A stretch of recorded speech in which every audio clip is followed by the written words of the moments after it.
The Ben Garcia Show. Yeah. Woo. Best show in the land. Yup. Listen. Come and get your information from Ben Garcia. Get the latest on your quarterback, running backs, and receivers. Tune in, so any other show you don't need them. Any news that he giving out, please just believe him. Giving out the latest prediction and top-notch analysis. Wanna hear the truth, better have thick skin like calluses. The latest move that your team just made can be damaging. The dudes ain't speaking no facts, they just be rambling. Lights, camera, action, turn on the show, go get the cameraman. Yeah. Lights, camera, action, turn on the show, go get the cameraman. What's up? Welcome into the second edition of the Ben Garcia Show. Thank you so much for making us a part of your day, whether you're listening on Apple Podcasts, Spotify, or for free on the iHeartRadio app. We greatly appreciate it. We launched last week, had a very successful first week, put some rants out in the old social media world, got a lot of clicks, a lot of listens, a lot of Niners fans who are not happy with me, but I won't harp on that forever. We have a show to get to. It was a very busy NFL week, and we won't always harp on the NFL, but we are in the thick of the NFL season, and it feels right that we have an all-NFL show. We saw Jordan Love and Justin Fields duke it out in the battle of the Midwest and in the NFC North. Dak Prescott and the Cowboys rolled all over the Giants. I guess I should say the defense and the Dallas Cowboys rolled all over the Giants. More on that in a little bit. And we also saw Josh Allen take a beating on Monday Night Football, both mentally and physically, to that stifling Jets defense. But that's not our top story. It's not our top story of the podcast. That's not the top story of the week. So let's get to it. Monday Night Football sucked. It was a great game, but whether you love Aaron Rodgers or not, whether you despise him or whether you have 1,000 posters of him in your room because you literally worship Aaron Rodgers, Monday Night Football sucked. Aaron Rodgers is good for the sport. And we had this large time of us getting spoon-fed nothing but New York Jets content. Ever since he left Green Bay, we speculated where he might go. He then basically chose his own destination. And then we were spoon-fed Jets content up until Monday Night Football, where the payoff was going to happen, and we were going to see possibly the end of Aaron Rodgers' career, or if it extends past this season. And then 3 plays happened, and it looked a little turbulent, but it was 3 plays. And then the dreaded 4th play happened. Aaron Rodgers, sacked in the backfield by Leonard Floyd, got up, knew something was wrong. The replay was gruesome. I don't know how people watch that stuff. You can literally see his Achilles pop from his ankle to his calf. Looked incredibly, excruciatingly painful. Aaron Rodgers got up and we know the rest of the story. Aaron Rodgers tears his Achilles. Aaron Rodgers' story is really interesting because it started off low. He got humbled in the draft. He didn't play for a few years behind Brett Favre. Wasn't sure when he was going to get a shot because Brett Favre couldn't decide whether to leave the Packers, whether to retire. So Aaron Rodgers finally got his shot. He was America's golden boy. Everyone loved Aaron Rodgers. And then again, he won his Super Bowl, and after that, he didn't win one for a very long time. Aaron Rodgers then came a very outspoken person, and it's one of the reasons why I love Aaron. He's as brilliant on the field as he is off the field. Whether he's playing the media, whether he gives you the answer that you're seeking, he's a great quote. He's great for the sport of football. Everyone kind of hoped Aaron Rodgers' time in the NFL would end on a high. Everyone who liked him, that is. And if you didn't like him, it was going to be pretty cool to see if he could hoist a Lombardi trophy at 40 years old, sticking it to everyone who said he was done. Aaron Rodgers tore his Achilles. I'm just going to be very frank with you. This sucks to say, and I really hope it's not true. But I look at the facts, and it really seems like to me we've seen the last of Aaron Rodgers. Again, that sucks. I don't want to believe that. But I see the facts, and the writing's on the wall. Aaron Rodgers is 40 years old. An Achilles tear is awful. I know it's a different sport, But do you remember what Kobe Bryant looked like post-Achilles tear? He was a lot younger than Aaron Rodgers when it happened, or a few years younger than Aaron Rodgers when it happened. He looked terrible. Again, a different sport. He looked much worse than he used to be. But everyone loved Kobe, and he continued doing it, so we obviously allowed it because Kobe's awesome. Aaron Rodgers, 40 years old, wasn't super committed in Green Bay, got rejuvenated in New York, contemplated retirement. I don't think it's fair of Aaron to make him rehab like heck, make him figure it out, get a surgery. From everyone that has told me that's an athlete that has had this injury has told me this is one of the most excruciating, most painful things to come back from. I absolutely believe he can. But also, he's 40 years old. Things don't heal like they're supposed to at 40. Luckily, I'm 25. Things do. But it's not going to get easier for Aaron. And if Aaron wants to retire, I totally get it. It would suck, but I understand it. And it would even suck more because there's a lot of people out there that don't have Aaron Rodgers in the top 5, top 6, top 7 quarterbacks of all time. And I was really looking forward to seeing Aaron try to prove people wrong. I didn't see the Jets as true Super Bowl contenders, but I'm willing to be proved wrong, just like with any take I have. So I hope we haven't seen the last of Aaron Rodgers, but the evidence seems stacked against us. Not against him. He could come back if he wanted to, but why would you? I know you don't want to go out like that, but that would be really, really tough. And it's easy for someone like me to say, yeah, he's going to come back from a Achilles tear. Why not? He's Aaron Rodgers. He's accomplished a lot in his career. He doesn't have anything to prove to people like me. If he wants to come back, awesome. But I really don't think he will, and I think we've seen the last of Aaron Rodgers. Now, if Aaron Rodgers is gone, and we know he's at least gone for the rest of the year, we need a replacement, right? I have a theory for what the Jets should do for their next quarterback. This one's gonna blow your guys' socks off. I put a lot of thought into this one. Now, if you're the Jets, we all know Zach Wilson can't play. Zach Wilson is not very good. Zach Wilson is a part of that quarterback class that just guys like him, not very good. So now we have to get someone new for the New York Jets to quarterback this team. If you're the Jets, you don't want to roll with Colt McCoy. I live in Arizona. I've seen Colt McCoy play. His arm is shot. He's not winning you any games. Carson Wentz, he's not good with teammates. He's had a few good careers, but ultimately, his up and down emotional roller coaster is not worth it. Jameis Winston, really, you want to deal with turnover-prone Jameis Winston behind a makeshift offensive line? Robert Saleh and the GM, Joe Douglas, are fighting for their lives. If they don't have a great season or make the playoffs, you could easily see the owner moving off of both of them. So if you are trying to save your jobs and you're keeping your first-round pick because Aaron Rodgers is going to be gone, who should you immediately get on the phone with? You ready for this one? Kyler Murray and the Arizona Cardinals. You call the Arizona Cardinals and you say, how's Kyler's doing? How's his knee doing? Of course, the Cardinals are going to say he's doing great. What's the price? Well, we don't know if we have Caleb Williams yet. You need to make it worth our while. The Jets are desperate. And they know that they could lose Aaron Rodgers for good, not just this season. They're desperate. I could absolutely see them call the Arizona Cardinals and say, how's he doing? How's that knee feeling? When can he be back? When can he pass a physical?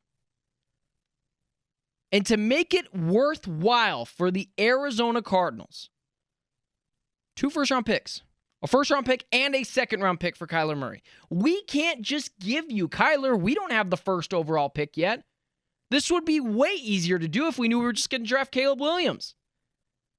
The Jets can solve their quarterback of the future. Kyler Murray, absolutely a top 10 quarterback. I have him at 9 when healthy. That's an argument for another day. a first-round pick, a second-round pick, or a first and a third, make it worth the Cardinals' while, call the Arizona Cardinals, solve your quarterback of the future, solve your quarterback for the now, get him back in week 7, week 8, try to go 3-4 in that time, and you still have a chance to win a Super Bowl. The Kyler Murray experience is way better than going off with Ryan Tannehill, Colt McCoy, Jameis Winston. The Cardinals tank it out and get paid in draft currency and draft Caleb Williams, and the Jets get their franchise quarterback, keep their deep playoff hopes alive, and everyone's jobs are saved. It sounds crazy, but I really believe that this could happen. And I believe that the New York Jets would be crazy not to at least make the phone call. From Aaron Rodgers' new team in New York Jet land over to his old team in Green Bay Packers land in Wisconsin. I'm not going to take a victory lap just yet. I'm not going to tell you I told you so, even though I did. But the Green Bay Packers are going to be a playoff team. We saw that on Sunday against the Bears, and this narrative that the Green Bay Packers were going to go in the toilet solely on the fact that Aaron Rodgers was not there anymore, although everyone decides to just look away from his last season in Green Bay, which again was not great, was not terrible, was somewhere between average and good. The Packers are going to be a playoff team. They're not a Super Bowl contender, but they're going to make the playoffs. This is a well-run organization that was good before Aaron Rodgers, before Brett Favre, before Bart Starr, and now with Jordan Love, and after Jordan Love. And when we're all dead and gone, they'll still be a fine, viable organization. The Green Bay Packers have 2 good running backs in Dillon and Jones, a lockdown top 3 corner in the NFL in Jair Alexander, guys like Kenny Clark, activating the defensive line. Devondre Campbell, for some reason, has seen a real renaissance in Green Bay. He wasn't this good in Arizona, but for some reason in Green Bay, he is. And overall, they're a well-run team. Guys like Darnell Savage, Christian Watson isn't even playing yet, Romeo Doubs. And Matt LaFleur is a well above average head coach.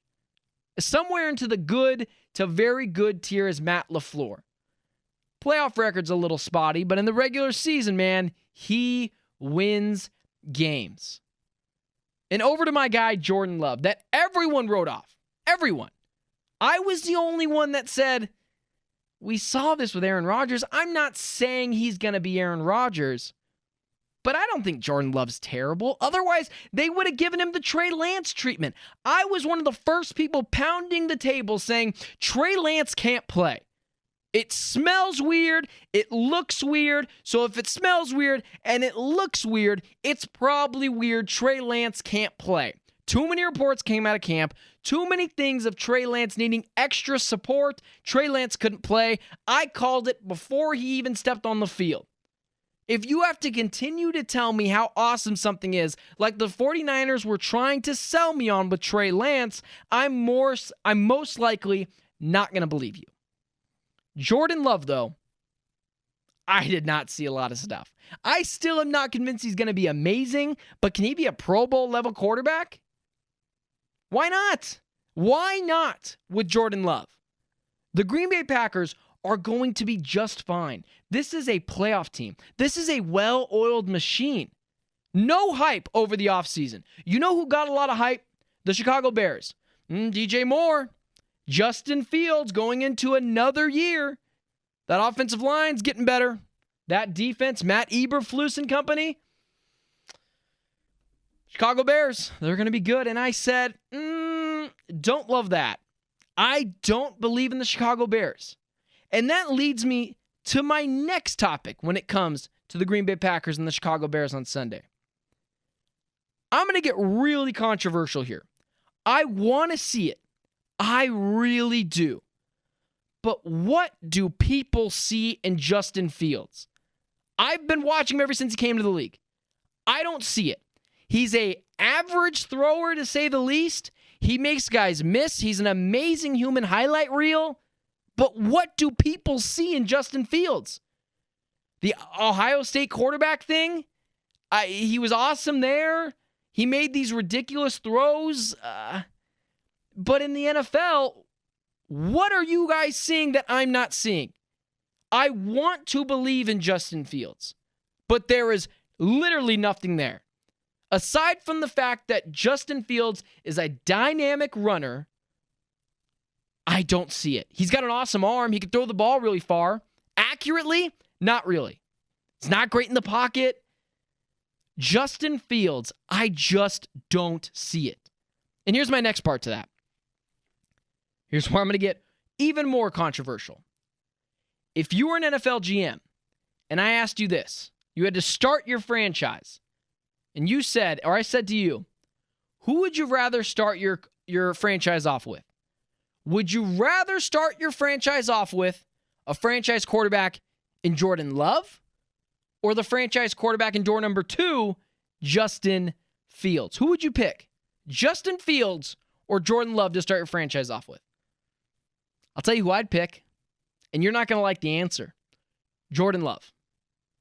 Jordan Love, although not an amazing player, again, I'm not going to sit up here and tout this drum or smack the table and say Jordan Love is going to be an all-pro quarterback, because that's probably not true. But if you ask me who makes more Pro Bowls, Justin Fields or Jordan Love, I'd probably say Jordan Love. He's more accurate. Seems like he reads a defense a little bit better. I don't want to get too analytical there. He's not a great runner, I guess. But tell me if I sound crazy. I want to see my quarterbacks throw the ball better than they run with it. And people will say to me, well, look at his weapons, right? Aaron Jones and Christian Watson and Romeo Doubs. The same weapons that people were writing off before the season and saying the Packers won't make the playoffs. They still have to get the ball to the wide receiver. Justin Fields doesn't do that very well. Jordan Love does it at minimal, adequately to good. Jordan Love, I think, is going to be a better quarterback in the NFL than Justin Fields. And Bears fans will say, well, look what he has to work with. Your offensive line was not that bad. It was somewhere in the middle of the pack, statistically speaking. Cole Kmet just got a contract extension, and everyone was happy about that. So did he not deserve it? Is he not good? DJ Moore, Darnell Mooney, in which every Bears fan tells me is going to break out every single season he's been in the league. So tell me if I'm crazy. Sorry, Bears fans. Sorry to hurt your feelings. But right now, you still don't have the better quarterback. And Jordan Love and the Green Bay Packers are going to make the playoffs. And you're going to be in the basement of the NFC North. I just don't see it with Justin Fields. I want to see it, but I don't. I would rather have, at this moment, Jordan Love over Justin Fields. Shifting gears over to the Cowboys and Giants who played on Sunday Night Football. I wasn't going to talk about this because there really wasn't a story there. The Cowboys went into New York, absolutely pummeled them. Good for the Cowboys. Good for them. They're probably going to make the playoffs. I predicted the Giants would pull back. So although 40-0 is something crazy, it's a huge accomplishment, I really don't see the New York Giants doing much this year. So I'm not going to harp on this forever, although going into another team's home environment and winning is very impressive to say the least. So good on the Dallas Cowboys. Let's not harp on this forever. Cowboys won 40-0. Good for them. But this is their way of winning a title. What you saw in Sunday Night Football was their way to win a title. It can't be we need to lean on Dak Prescott to go 80 yards down the field, 6 for 7, and get a touchdown in 1:52 because there was 2:05 left on the clock and we were down by 4 points. Dak Prescott cannot carry your football team. I'm seen as a Cowboys hater for some reason. I will not understand. I'm a truther of the Dallas Cowboys. I don't care enough about your team to sit there and angrily shake my fist every single day at the Dallas Cowboys. It's not how I operate. I give you an opinion. You take that opinion. What you do with it is up to you. The Dallas Cowboys formula to win a Super Bowl is through what you saw in Sunday Night Football. They need to be able to play stifling defense, maybe get a pick or two, a fumble or two. Maybe if you're really lucky, every couple of games they get a defensive score. There's no doubt in my mind that the Dallas Cowboys are going to be a top 3 team defensively, and I'm saying that as a precaution because you got the Niners. The Steelers always have a good defense, so the Cowboys, to me, can't fall any lower than 3 on that echelon of defensive teams. But the way that they're going to win a Super Bowl is not through Dak Prescott. The way the Cowboys are going to win a Super Bowl is what you saw on Sunday night.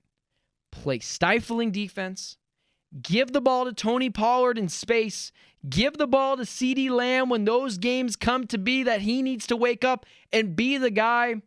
But Dak Prescott throwing 42 times, 35 plus is not the formula for you to win football games. And maybe Mike McCarthy saw that. Maybe that's what the game plan was. Give it to our defense.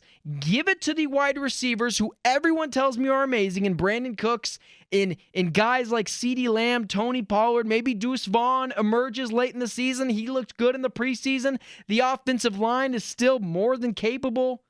There's no reason why Dak Prescott can't be a tool to win the Super Bowl. He just can't be the main tool.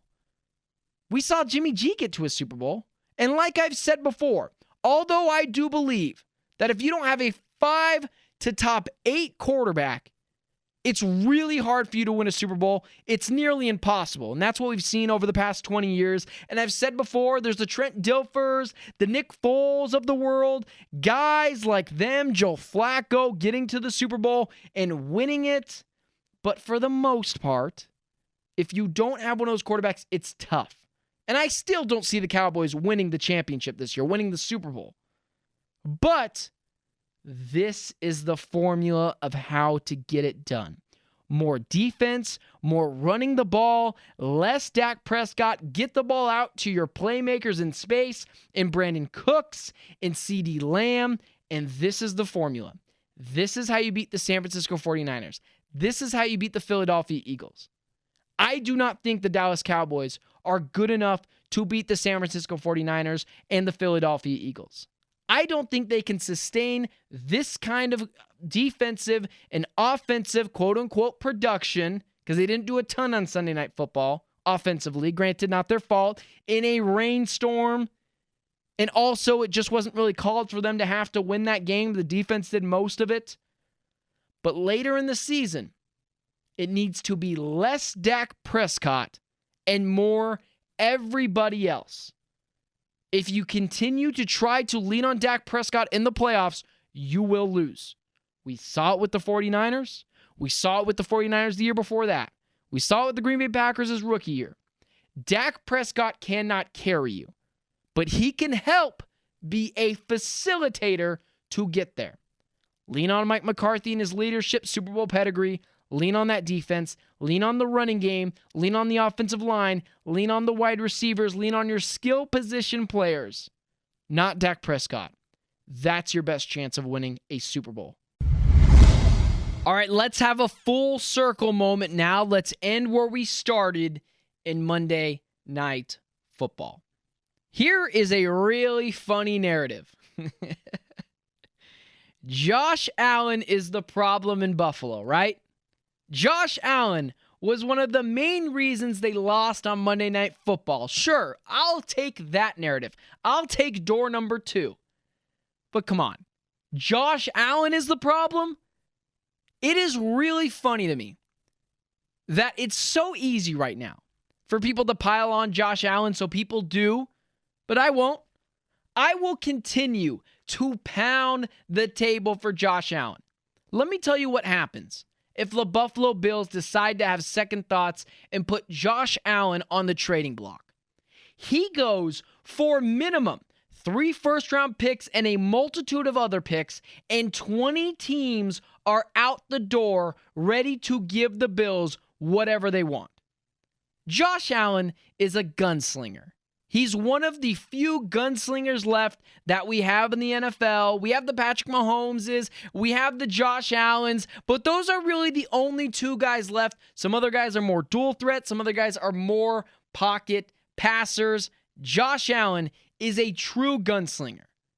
And you think he's the problem? Listen, he has some things he needs to refine, some things that he needs to work on, some things that are going to need to be coached out of him. I totally get that. But Josh Allen has led not one, not two, but three first scoring offenses in the NFL. 3 different times, guys. 3 different times Josh Allen led a team to the number 1 scoring offense in the NFL. Josh Allen is a one-man offense. So excuse him if he has to play hero ball sometimes. He's the only player in the NFL that probably should not be in any trouble for playing hero ball. We get it. It's not the best way to win. But go ahead and name to me the best weapon Josh Allen has had in his tenure as a Buffalo Bill, not named Stephon Diggs. Go ahead, I'll give you a minute. Oh, that's right. There isn't any. Josh Allen has been the best running back on the Buffalo Bills since he's got there. He's never had a capable offensive line. He's mostly running for his life. Do I wish he would slide more? Yes, but I'm not his dad. I'm not his coach. Maybe it's a part of the game plan. His wide receivers, Gabe Davis, really? I mean, sometimes that guy can't catch a cold. Cole Beasley was one of his better receivers for a while. Jamison Crowder? Come on. The guy has been given Stephon Diggs, and they've just rolled the ball out there and said, Josh Allen, save us. Excuse him if his mechanics go a little wonky because he's having to save the Buffalo Bills offense. He's never had a great running back. It's why I pounded the table and said, the Buffalo Bills, this is one of their last seasons to really try to win a Super Bowl, to really try to go all in. Give up a second-round pick and go get Jonathan Taylor. I know it's an overpay, but make it happen to give your quarterback, your all-pro quarterback, a shot. Josh Allen, I get it. Over the past 3 seasons, he's led the league in turnovers. Most turnovers since 2018. But in a sense, you kind of have to live with it. You take the good with the bad. Most turnovers since 2018, but also 3 scoring offenses, first in the NFL, 3 separate times. So yeah, sorry he has to play hero ball all the time. Don't blame Josh Allen. Blame the Buffalo Bills and their front office for keeping a guy in Sean McDermott who is a defensive-minded head coach when Josh Allen obviously needs an offensive-minded head coach. I still don't know why any team employs a defensive-minded head coach if you can find a more than capable offensive-minded coach with decent leadership, because that is where the league is going. He's still, at worst, a top 5 quarterback in the NFL. Blame the Bills for constantly rolling out the ball week after week saying, we'll play good defense. Josh Allen, you're on your own. Aside from Stephon Diggs, make something happen. Don't blame the guy who has had 3 years of leading a team to 3 times the highest scoring offense with no weapons outside of Diggs and a mediocre offensive line. Josh Allen is not the problem. Yes, sure, he needs to figure out some things. And yes, he can be a little up and down and more efficient, but I'm not selling my Josh Allen stock just yet, and neither should you. That puts a bow on week 2 of the Ben Garcia Show. Thank you so much for making us a part of your day. Whether you listen on Apple Podcasts, Spotify, or for free on the iHeartRadio app, we greatly appreciate it. I will be back next week, but until then, it's been the Ben Garcia Show.